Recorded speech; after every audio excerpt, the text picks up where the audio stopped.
kuzatuvchilar, bizda yangiliklar bor. Sizlarni bo'lishim keldi sizlar bilan. Mana bu universal latogimiz. G'oz latogini o'rniga g'oz latogini juda ham ko'pchilik so'rayapti.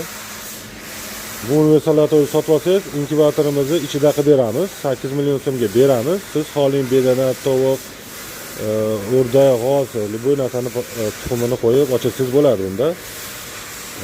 Boshqa nasatkalarni sotib olishingiz shart emas. Yo'q, men qiynalaman, bu mehnat talab qiladi desangiz, o'sha oq plastmassa har doimgidek nasatkalarni sotib olishingiz mumkin. Bizda yana inkubatorimizda yangilik kiritganmiz. Mana bu atverstalar qildik mana.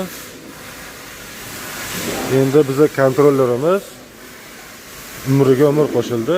Uzoqroq ishlaydi endi ham. Hozir shu turishda ham 9 yil, 8 yildan beri ishlatayotgan insonlar bor. Ayrim insonlarda ob-havo ham har xil bo'ladi shekilli. Ekrani terlab kuyib qoladi. Mana shu ekranni terlamasligi uchun mana shu teshiklarni qildik. Mana kimda inkubatorida shunaqa teshigi yo'q bo'lsa, marhamat, teshib olsangiz bo'ladi. Chetlardan teshib olasiz, inkubatoringizning umri uzayadi.